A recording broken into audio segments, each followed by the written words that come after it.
اپنی نوعیت کی پہلی بین الاقوامی کانفرنس کہ اس میں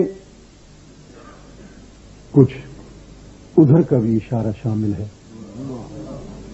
کہ جگر نے کہا میری طلب بھی کسی کے کرم کا صدقہ ہے، میری طلب بھی کسی کے کرم کا صدقہ ہے، قدم یہ اٹھتے نہیں ہیں اٹھائے جائیں۔ علی کو حق نے اتارا تو عین کعبے میں، اور کھلی جو آنکھ تو پہلے خدا کا گھر دیکھا۔ میرے نزدیک جو خدا کا گھر تھا وہی علی کا گھر بنا، وہ بیت اللہ بھی ہے، بیت علی بھی ہے۔ قیامت تک اربوں افراد جب اللہ کے گھر کا طواف کریں گے تو گویا علی کی جائے پیدائش کا بھی طواف کریں گے۔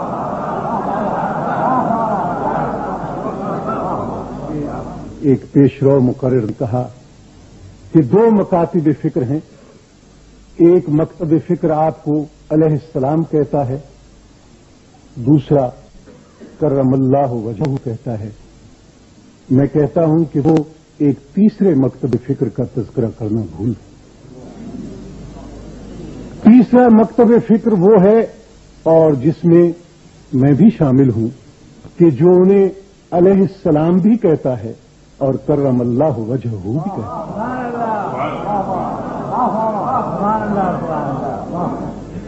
مگر کرم اللہ وجہہ کیوں کہا جاتا ہے؟ ان کا ماتھا خدائے واحد کے سوا کبھی کسی کے آگے نہیں جھکا، ان کی سانس ایک ایک سانس کبھی شرک سے آلودہ نہیں ہوئی۔ تاریخ اٹھاؤ، اس میں بھی تمہیں بحثیں ملیں گی کہ سب سے پہلے اسلام کون لایا۔ میرے ایک دوست نے اس کی طرف اشارہ بھی کیا۔ اکثر علماء یہی لکھتے ہیں کہ خواتین میں حضرت خدیجہ سب سے پہلے ایمان لائیں، مردوں میں سب سے پہلے حضرت ابو بکر صدیق، غلاموں میں سب سے پہلے حضرت زید، اور بچوں میں سب سے پہلے حضرت علی۔ مگر میں کہتا ہوں کہ علی کے باب میں یہ انصاف نہیں۔ اسلام لانے کا سوال تو اس کے باب میں پیدا ہوتا ہے جو پہلے کسی دوسرے مذہب کا ماننے والا ہے۔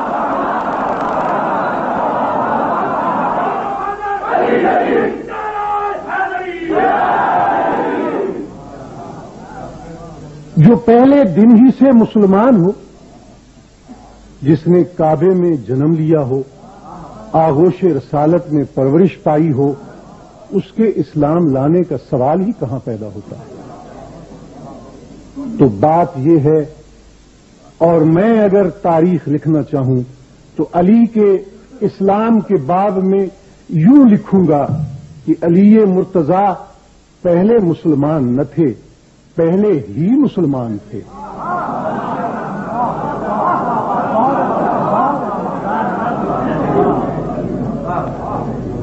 اور مورخوں اور تذکرہ نگاروں کی بھی کیا بات کروں، صرف اسی ضمن ہی میں تو انہوں نے جناب امیر سے زیادتی نہیں کی۔ بنو امیہ کی تھیلیوں کے منہ کھلے، اور ایسے لوگوں کی ایک کرایہ دار فوج تیار ہوئی جنہوں نے زبان اور قلم سے علی اور آل علی کو گالیاں دینا اپنی زندگی کا مشن بنا لیا۔ تو انہوں نے کس کس پہلو میں آپ سے زیادتی نہیں؟